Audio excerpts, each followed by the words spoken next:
ഒരു career choose ചെയ്യുക എന്ന് പറയുന്നത് നമ്മൾ ലൈഫിൽ എടുക്കുന്ന ഏറ്റവും ഇമ്പോർട്ടൻ്റ് ആയിട്ടുള്ള ഡെസിഷനാണ്.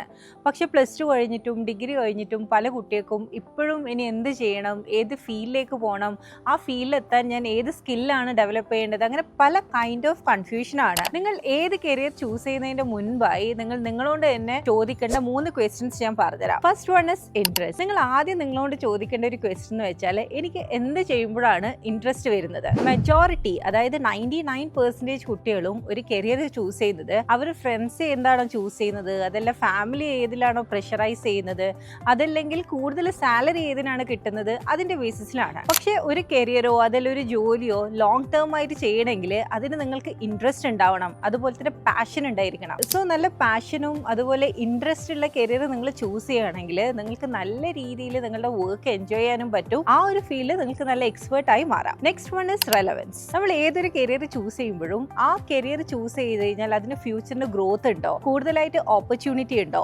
സ്കില്ല് ഡെവലപ്പ് ചെയ്ത് കഴിഞ്ഞാൽ നിങ്ങൾക്ക് ഒരു ഹൈ ലെവലിൽ എത്താൻ പറ്റുമോ എന്നിങ്ങനെയുള്ള കാര്യങ്ങളൊക്കെ നിങ്ങൾ റിസർച്ച് ചെയ്തിട്ട് മാത്രമേ ആ ഒരു കരിയർ ചൂസ് ചെയ്യാൻ വേണ്ടി പറ്റുള്ളൂ. ഫോർ എക്സാമ്പിൾ, നിങ്ങൾ ചൂസ് ചെയ്യുന്ന ഒരു കരിയർ അധികം ഗ്രോത്ത് പൊട്ടൻഷ്യൽ ഇല്ലെങ്കിൽ നിങ്ങൾക്ക് വളരാൻ ഒരുപാട് ടൈം എടുക്കും. അതുകൊണ്ട് കരിയർ ചൂസ് ചെയ്യുമ്പോൾ market trends, job opportunity, salary growth, future demands ഒക്കെ കൺസിഡർ ചെയ്യണം. നെക്സ്റ്റ് നിങ്ങളോട് ചോദിക്കേണ്ട കാര്യമാണ്, ഈ ഒരു കരിയർ ചൂസ് ചെയ്യുകയാണെങ്കിൽ നിങ്ങൾക്ക് നിങ്ങളെ തന്നെ ആ ഒരു പൊസിഷനിൽ ഇമാജിൻ ചെയ്യാൻ പറ്റുമോ, ഈ ഒരു വർക്ക് നിങ്ങൾക്ക് ഡെയിലി ചെയ്യാൻ താല്പര്യമുണ്ടോ, അതല്ല ഈ ഒരു ലൈഫ് സ്റ്റൈല് നിങ്ങൾക്ക് സ്യൂട്ടബിൾ ആവുമോ. ചില ആൾക്കാരൊക്കെ പറയും മാർക്കറ്റിംഗിൽ കരിയർ സ്റ്റാർട്ട് ചെയ്തോളൂ, അതിൽ നല്ല ഏർണിംഗ് പൊട്ടൻഷ്യൽ ഉണ്ട്.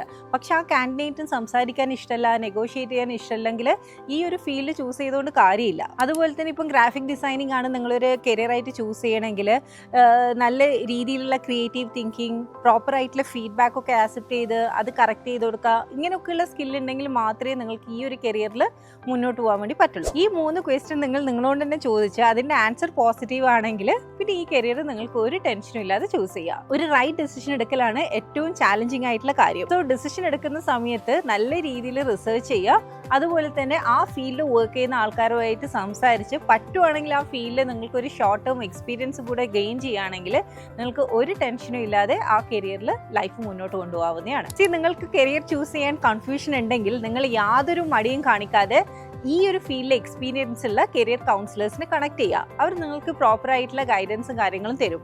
അതിന്റെ ബേസിസിൽ തന്നെ നിങ്ങൾക്ക് വളരെ നല്ല കരിയർ ചൂസ് ചെയ്യാനും പറ്റും, നിങ്ങളുടെ ലൈഫ് സക്സസ്ഫുൾ ആവാനും പറ്റും. If you want the right career guidance, you can contact this below number. That's all for today. Signing off, Suilash.